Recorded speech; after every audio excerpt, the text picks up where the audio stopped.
I was privileged to work with the Dentsu network for about a decade after 360i kind of, mushroomed and became a 1,000-person agency. Interestingly enough, became very similar to BBDO in many ways, right? It became that big and that kind of large and stratified with multiple offices. But the ability to see AI, I first was exposed to it through Dentsu Sports Group. We were working with IBM and their sponsorship. And so things like the Masters, they started to say, we can put AI insights into, what the next hole is going to look like or how the next group might fare. And it was applied to their legacy sponsorships as much as new sponsorships designed to harness and, show more data sets. So we worked with the Tony Awards a little bit, and AI was still kind of figuring itself out. The Grammy sponsorship was probably the most robust version of it I saw at the time, and that was applying AI insights to the types of music that had won Grammy Awards across the different genres. So it had like a tonal analysis that it built a microsite and it talked about. And then they also found the, kind of patterns among dresses and award-winning wardrobe choices for people on the red carpet. So it was an interesting way. It was still very much, early days, but it was Watson AI trying to interpret and put forward a different lens to view something like, the most famous music awards. The later example, we actually did a program with ESPN and IBM Watson inside their fantasy program. And that's where it got very exciting because, if you dig into AI, it's really about a lot of data and large language models and what's happened before, and the ability to teach that large AI model fantasy football and then have it make predictions based on who would bust that week or boom that week or might be more likely to have an injury. I started to see in the literally billions and billions of different combinations, people could go in and set their own kind of weekly picks as to how they would play the game. And even though I wasn't a practitioner in fantasy football, I'm a marketer, but fundamentally it was fascinating to see individuals' choices enhanced by Watson in a real, 16, 18-week framework throughout the course of the fantasy football season. It was eye-opening. We still surrounded the tool with people, because I think that's still fundamental, right? We have to keep it about people. It goes back to the first principles we learned on, brands like Coke and Oreo. People believe people more than brands, ads, or sponsors. And that was that Nielsen Trust survey we trotted out probably one too many times back in the day.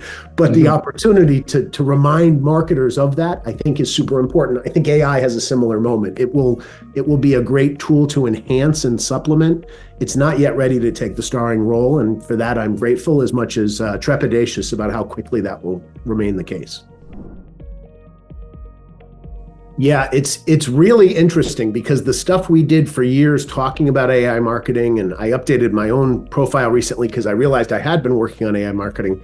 I think the generative AI machine has unlocked something fundamental. It feels more like next generation search. I also love to take pictures, right? So the idea that I open up Stable Diffusion and I've started to upload nice kind of deep perspective shots of, maybe a vista in Amsterdam or somewhere on the Final Four, I was able to get in and see the court kind of, lit up.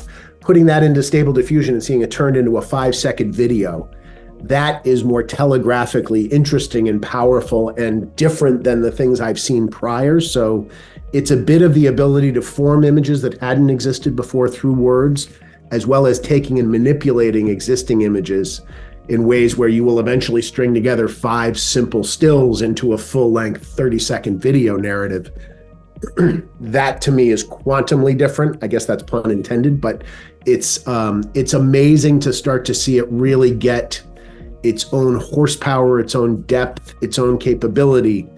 I've been fascinated by joining your sessions, which are amazing, by the way, because I'm reminded this is still about what's derivative. And I made a joke in last week's session, it's some people's derivative is other people's brilliance or other people's magic. I think that's true for every one of us.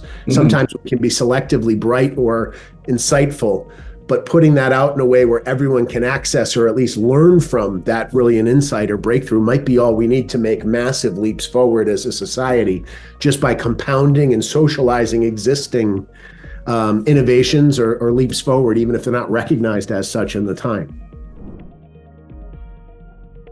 It's not so much that there's not the wisdom, it's the barriers to the wisdom are gone away. And the technology is now becoming so powerful and so ubiquitous. It's funny. I still find myself saying, why aren't brands smarter? The data has only gotten more powerful, more voluminous, more contextual. It still feels like the whole machine is one generation slower than it should be. A leading phone manufacturer has sent me offers to give me a discount on the new phone, not knowing just in the last couple of days prior, I had bought 4 of those phones for my family. So I worry about the application and the contextualization of this amazing data and this moment in time where things are supposed to get smarter. I'm still waiting for the fundamentals to get smarter from a customer service standpoint, because it feels like cost still drives that in a way that's, I don't know how to say it, just undermining the entire relationship. And I've had that happen with big brands I know and legacy companies, even insurance companies, right? I'm going to consider canceling an insurance provider I had for 30 years because suddenly the interface has gotten absolutely unusable because somebody decided they would go to text or chat-based service.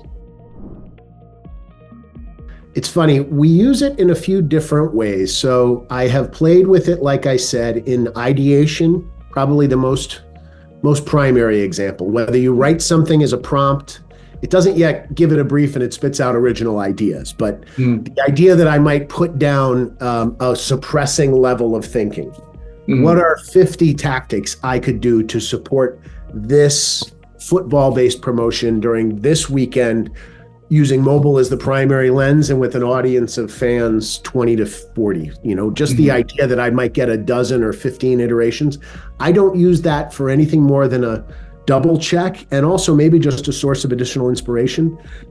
Most of what AI is about is still about derivation, which is powerful, but the ability to come up with original connections, original ways of thinking, or original insights that are just exploited in different ways. That to me is the fun part of the job and still very much the thing that I enjoy. That's still what we sell. So I think it enhances creativity. It probably enhances productivity if I was personally more organized. I'm not that person, but I use it as a way to help basically just play as much as anything. I was very inspired by Matt Britton on your, he basically said he's playing 90% of the time. In some ways that felt validating because I'm not 90%, but I'm probably 30 or 40%.